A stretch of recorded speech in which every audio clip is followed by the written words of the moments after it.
Top quality और consistent performance के लिए सिर्फ सिल्वर पंप नाम याद रखना। युद्ध भूमि में हलचल बहुत ज्यादा तेज हो चुकी है। नेटो को लेकर पुतिन का बयान भी सामने आ गया है। नेटो ने रूस के साथ विश्वासघात किया है। पश्चिमी देशों ने नेटो को भड़काया है।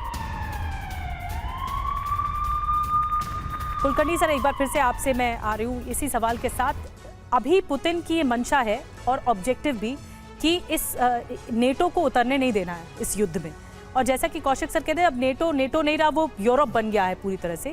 तो ये सीधी लड़ाई क्या आपको लगता है पुतिन रशिया वर्सेस यूरोप पे आ गई है? और अब क्या होगा युद्ध में, क्या संकेत मिल रहे हैं? दो चार बातें जो सामने नजर आती हैं। एक 32 देशों का जो संगठन है नेटो, उसमें 2 नॉर्थ अमेरिकन हैं और 30 यूरोपियन हैं। जो 2 नॉर्थ अमेरिकन है जिसमें यूएसए है, उसका कंट्रीब्यूशन टू नेटो 66%। अगर 66% कंट्रीब्यूशन टू नेटो यूएसए, और अगर नेटो बाकी जो बचे हुए देश है 31 जो लड़ना चाहे रूस के साथ, इम्पॉसिबल। मतलब वो सवाल ही नहीं पैदा होता कि नेटो देश किसी प्रकार से रूस के सामने का।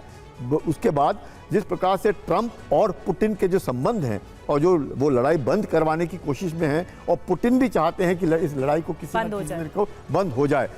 चाहे यूके, जर्मनी ये चाहते हो कि लड़ाई चलती रहे, क्योंकि उनको रूस के बरखिलाफ एक रंजिश जो है वो पुरानी है, वो चलता रहेगा रूस के साथ। लेकिन रूस का जो कहना, ये जो अभी देखने को हम लग रहा है, मेरा ऐसा मानना है, it's consolidation of the position before the war ends.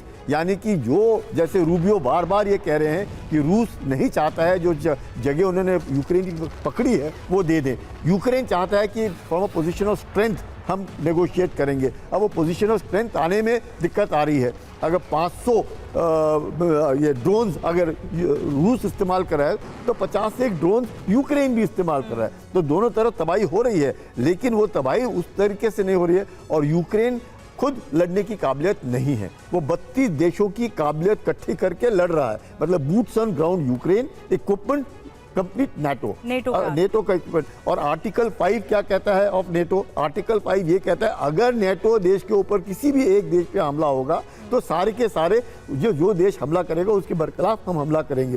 तो ऐसा कोई भी, चाहे एस्टोनिया बोल रहा है कि हमारे पास dual purpose aircraft F-35A land कर गया है, हम उसको इजाज़त देते हैं, ये सब कहने की बातें हैं। द एम मेरे को ऐसे लगता है it is consolidation of the position to get into a position of strength before the war end. कहा कुछ और जा रहा है, चाहत कुछ और दिखाई जा रही है, लेकिन सामने कुछ और ही दिख रहा है।